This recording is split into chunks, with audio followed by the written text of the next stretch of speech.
Good day, everyone. This is the day 4 for SCC3 Curriculum and Assessment for Physical Education and Health Education. For our objectives, at the end of the lesson, the students should be able to A. Define the importance of curriculum in school. B. Realize the function of curriculum as a process and as a product. Now, for the importance of curriculum in schools. Curriculum is the heart of school system because there can be no school if there is no curriculum, and curriculum is the very vital software without which building and other facilities will have nothing to do in school as well as the teacher too. So ganyan ka-importante yung curriculum na naka-caps lock talaga yung word na heart. Parang it connects on the functions of all. Kung wala siya, halos wala lahat. Wala yung system ng school, hindi makakaroon ng point yung mga facilities, other buildings, the fields, laboratories, and also the teacher. Parang there is no school, literally, if there is no curriculum. Parang walang point yung school or institution kung walang curriculum na sinusunod. So that's how important our curriculum or the curriculum is. Now, curriculum as a process and as a product. First, process. Curriculum processes are the procedures involved in creating, using, and evaluating the curricula represented in various documents or products such as guides, syllabi, and others. So the literally curriculum process or yun nga, procedure or protocol kung paano ang tamang paggawa ng isang curriculum or ng curricula. So, to explain it further, sumobra ng konti. Okay. To explain it further, curriculum process or processes is the collective term that encompasses all of the consideration about which curriculum workers ponder and ultimately use to make choices in the development and evaluation of curriculum project. These processes involve changes that some students, teachers, school staff, and community members are welcome, but others resist either actively or passively. In some cases, the curriculum development process proceeds from the top upwards. From the top downwards, rather. So, yun nga yung sinabi ko kanina. So, curriculum process is the procedure or the protocol on making, using, and evaluating a curriculum based on the printed documents or on the documents. So, sa paggawa nun or sa pag-reform nun in case there is a change needed. So, other people are welcome, especially the students, teachers, staff, and also the community. So, and then, ang sinabi ito sa last part na in some cases, na nangyayari daw yung process, top downwards. Yung top is literally yung pinaka may mataas na contribution. It can be the institution head or the curriculum designer itself. And then downwards is yung parang yung may pinaka minor na mga minor affects na in terms of sa curriculum procedures. Parang yung, kumbaga, galamay na mismo. So, okay. So now, we have the process or the top-down process. This can be defined through 4 phases of curriculum development processes. First, the curriculum presented to the teachers. Next, the curriculum adopted by the teachers. 3, the curriculum assimilated by the learners. And 4, the evaluated curriculum. So, yung kanina, diba, is yung sabi ko kanina, on the procedure. Now, on the process naman, sa top-down process, ang mangyayari naman is yung major na gumagamit and na nangangailangan ng curriculum. For first one, we have the curriculum presented to the teacher. So, teacher talaga mauuna na makakakita ng curriculum kasi siya naman yung mag-i-evaluate nun, and then if he or she will use it to the class or kung i-adapt niya ba yun. But there are some cases, or in many cases, wala siyang choice kundi gamitin yung curriculum na presented kasi na ano na naman yun, approve na ng all. Anyway, and then after that, after presenting, so yun nga, na-adapt na ng teacher. And then assimilated by the learners. So, assimilated, doon na nagkakaroon ng learning. The word assimilation is parang fitting new learning from your schema or the prior knowledge.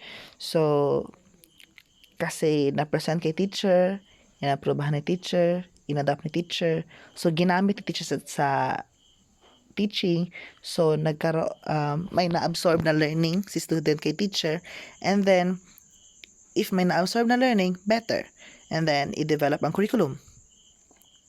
And if hindi effective yung curriculum, bigyan ng aid ang curriculum. So, after that, after the assimilation, we have the evaluation of curriculum. And then, the process, pwede siyang umulit na naman ulit. After na evaluate, ipipresent naman ulit siya sa teacher. Yung okay na curriculum. So, yun siya. Now, we have the bottom-up process. We have four different phases can be identified. Number 1, what the society or the parents want. Number 2, responses provided by the teachers in the schools. 3, the collection of these responses and the effort to identify some common aspects. And 4, the development of some common standards in their evaluation. Same pa rin sa last, no? Medyo na huhuli pa rin yung evaluation. Pero dito, parang pina-approve muna siya sa mga teachers and na mga teachers sa parents, kung saan yung mga client talaga. And then after that, the teachers na, and then after ng teachers ay yung mga other persons na like the curriculum designer, and then the head. So yung ganun. And after that, i-gather yung mga information, and then i-evaluate na naman siya.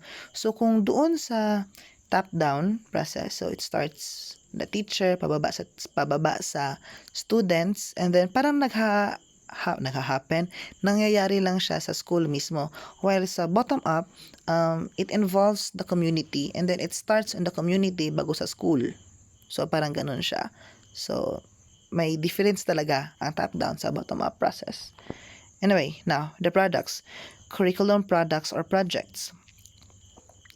Result from curriculum development processes and provide the basis for instructional decisions in classrooms. Curriculum projects include curriculum guides, course of study, syllabi, resources units, list of goals and objectives, and other documents that deals with the content of schooling. So, literally, sa curriculum products, ito yung product na ng curriculum. Except for the learnings itself, kasi you have the curriculum na, di ba? So, pwede ka nang humugot ng information doon sa curriculum.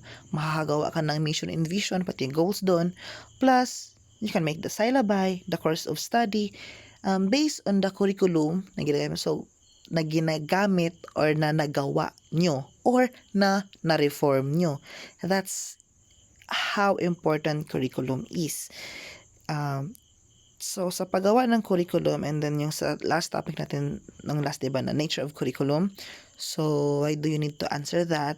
Questions. So, yun yung mga guide questions sa paggawa ng curriculum. And then, sa paggawa ng curriculum, and then, after knowing the answers for that questions, you need to follow procedures and protocols para makagawa ng curriculum. And then, after the procedure, we have the processes. It can be top-down or bottom-up process. And then after that, after the process, after it has been made, pwede na mag-proceed to make products, the syllabi, course of study, then many more stated dito. So, ganun. Now, curriculum guides includes details about the topics to be taught, predetermined teaching goals, and suggestion for instructional strategies. Curriculum guides, literally, core guide, kung ano yung dapat ituro mo, and then kung saan makukuha yung dapat ituro mo, resources, kumbaga. Course of study or syllabi, usually specify the content, the learning outcomes, and the time allocation for the various topics. So, literally, yung syllabi, so, dito makikita yung content standard, performance standard, then, allocation for various topics, time allocation, kung ilang hours ba siya dapat i-learn sa isang week, and then, kung kailangan ba, 1 hour lang siya, so, basic na emphasis, and then, if there is a great emphasis, tag 3 hours per day, pwede din. Depende na lang doon sa syllabi. Now, recourses unit includes learning outcomes, suggestions for teaching, source of information, and prepared instruction units.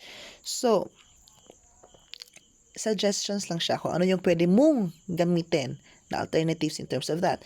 Kung hindi ito mag-fit sa ganito, you can have this. You can also have this and also have this. And there are a lot of options na makikita dito sa recourses or resources unit. That's resources unit. Therefore, the term curriculum is a total package of what school do to make learners become what society expects them to become, namely good citizens or, in other cases, globally competitive professionals who are not only able to understand or learn certain school subjects but fully integrated individuals that are able to fit into society and contribute their own share as well to the progress of that society. So that's the real purpose of curriculum. Explained na lahat dito. So now, for your activity, essay.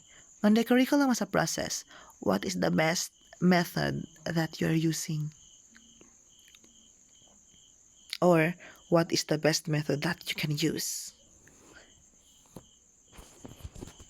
See you on the next video.